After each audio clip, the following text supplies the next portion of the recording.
Everyone, welcome to Agave. Thank you for being here. My name is Julian. I'm one of the founders, co-owners of Agave Restaurants here in the East Side. We opened up the first one up in the Issaquah Highlands 4 years ago. We opened this one I have here about 2 years ago, and we seem to be doing okay.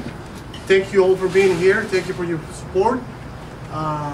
We do get a certain amount of product, or actually quite a few products from Casa Herradura, Jalisco, Mexico, that we were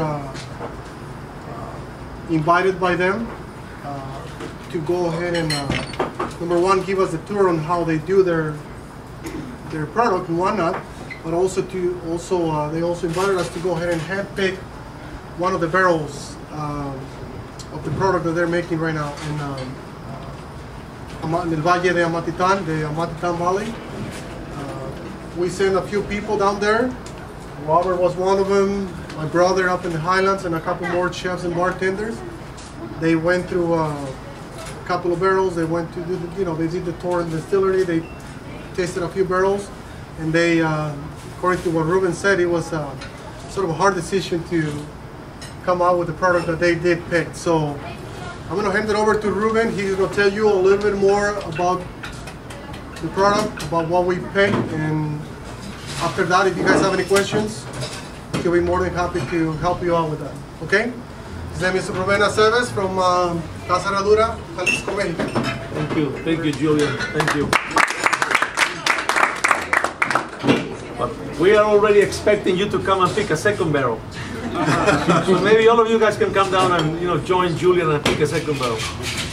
The truth is that picking a barrel is a very special deal because Tequila Herradura has been around in business for 143 years. So we sell over 20 million liters of tequila a year, but we have sold throughout our history only 430 special hand-picked barrels in that history. So there's not very many barrels that we have sold, because we don't sell these barrels just to anyone. We very detailed pick the accounts that we think would be the right places to have this barrel.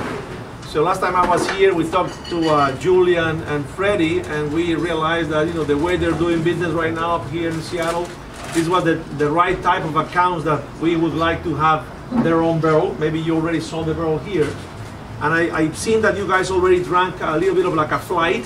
Some of you guys had the silver tequila. Silver tequila is more like a crystal clean tequila, basically with no age whatsoever.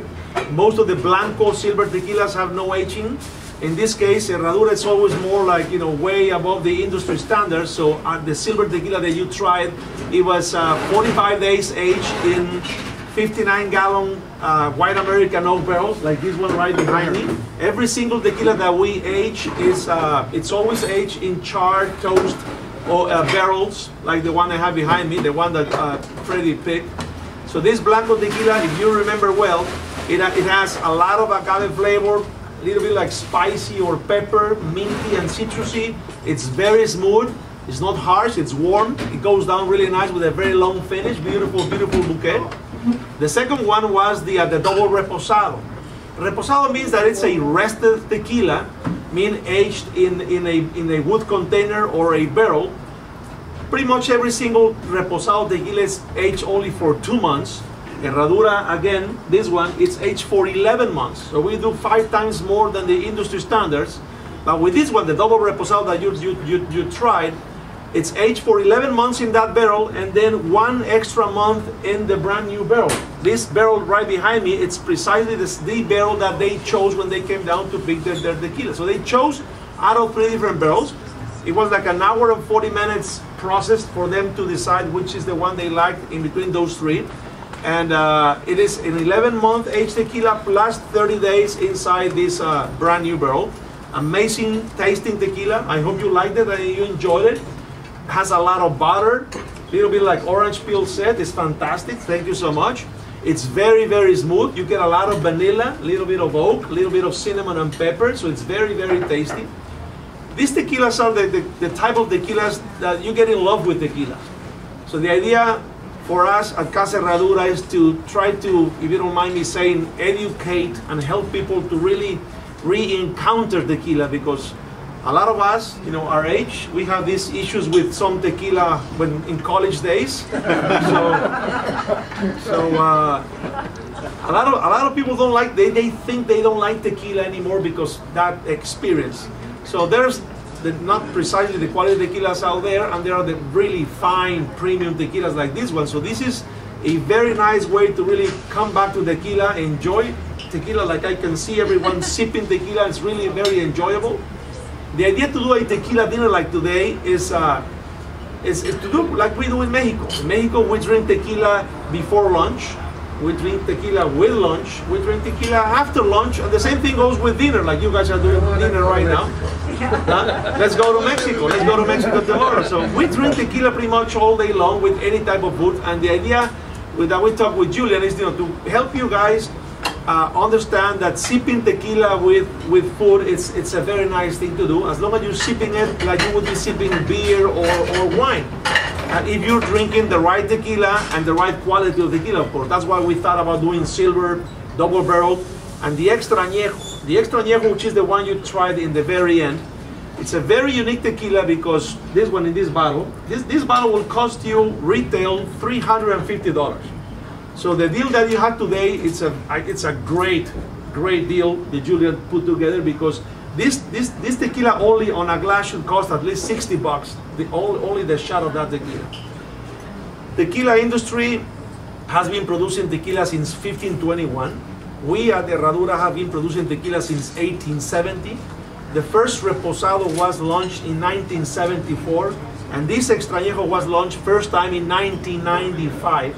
And since then, we produced the first ultra aged tequila ever in the industry, and the most amazing tequila you could ever try in your life. It's very complex. It's like a beautiful single malt, or like an amazing brandy. You know, as fine as the finest spirit you could ever imagine. If we have you sipping this tequila without telling you it's tequila, maybe 9 out of you guys will never guess it's a tequila, because in your mind you have the wrong impression about tequila. So right after today, we hope that you have a better, improved impression about what tequila can be. Of course, we would like for you to remember the horseshoe. You know, Herradura means horseshoe. For those of you who learn a little bit of Spanish, Herradura means horseshoe. So every time you're thinking about tequila, forget about everything else. Just think about Herradura.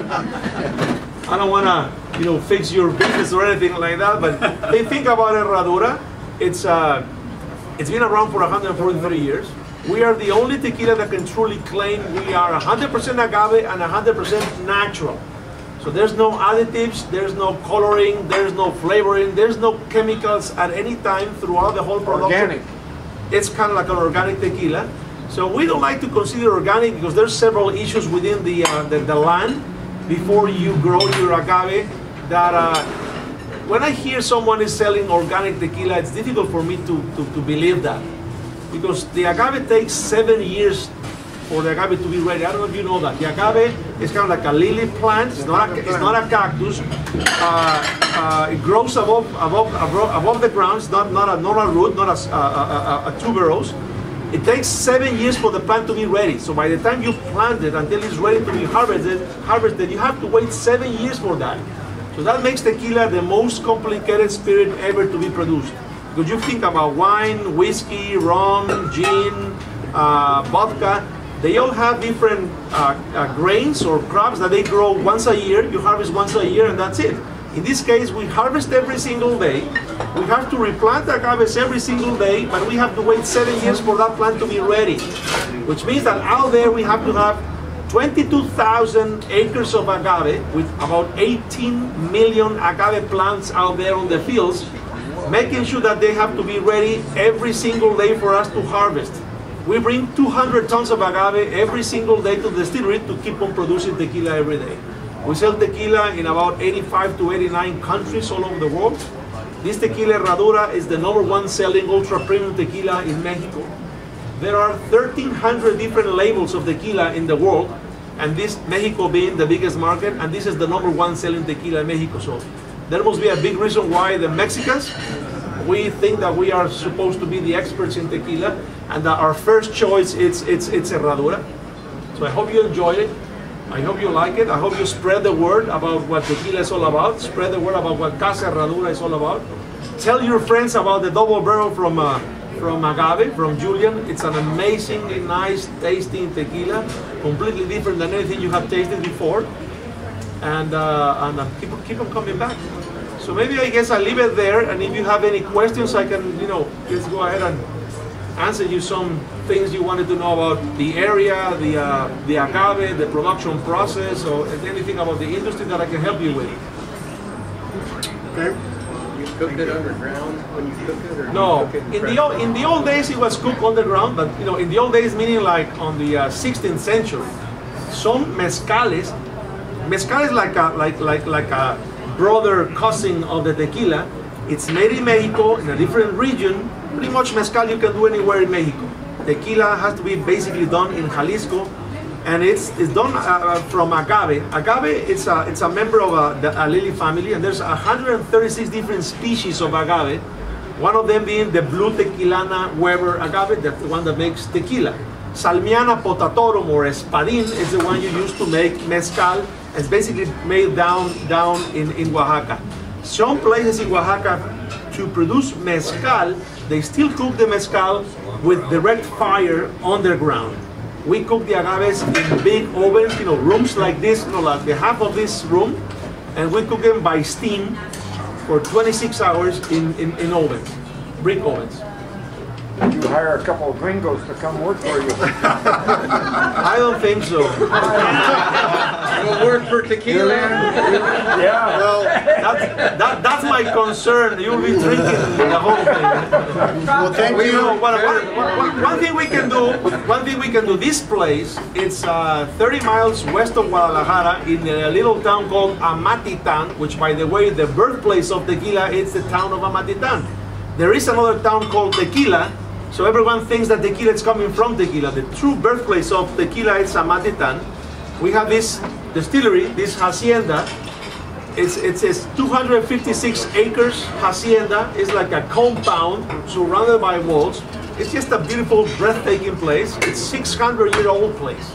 Within those walls, the whole production process takes place inside, and it's open for you gringos to come and visit. Okay. So we get 60,000 people tour around the place every year. So it's open, you can come in, we'll show you everything, and we'll give you some tequila. What was the name of the town? Amatitan. Amatitan. It's also you can also read it in the back of any of these bottles. In this one. With the horseshoe label on it. Yes, you're driving from Guadalajara towards Puerto Vallarta. Oh, yeah. Make a detour on the old road before heading to the peak.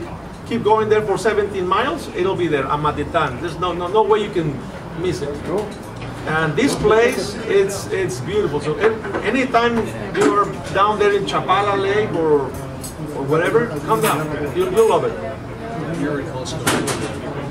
Jalisco. Okay. Where in Jalisco? Puerto Vallarta. Puerto Vallarta. Okay. Punta Mita. Punta Mita is by Puerto Vallarta. Yes, Punta Mita. Well, once again, everyone, thank you for being here. Go ahead. Question. What is the fascination with the horse, not just a horseshoe, but other tequilas have a reference to a horse, like the Siete Legos? Is there a reason? Horse, it's an animal that it's very distinctive in our history. Okay. Of course, the horse in our history begins up until the Spanish people comes to Mexico. Mexico had no horses before the Spanish people coming in. The Spanish people brought the horses in 1521 when they conquered Mexico. Before that, there was no horses in Mexico. So when the horses came in, it was like a whole new thing for the Indians in those days. And of course, it was a ways of transport for a lot of years, just like you guys. But there was no horses in the U.S. neither until English and French and Spanish brought it in. So it's been part of our history. And so yeah, we're the only ones that have the horseshoe. There's another one that's Siete Leguas, which has a horse with a little horseshoe. Yeah. So yeah, it is a big part of our history, and we have a lot of love for horses all over Mexico. Yeah. So that's adding a little bit to what he just said. Mexicans have a huge compassion, love for horses, and especially more above any other animal that we can see or breed or have or whatever. So it's a big part of our culture, of our culture and history. history. history and whatnot. Ruben, so take a look. Thank you so much all for being here. Gracias, Ruben. Thank you. Thank you so much for being Thank you here. guys for coming. Thank you. Thank you.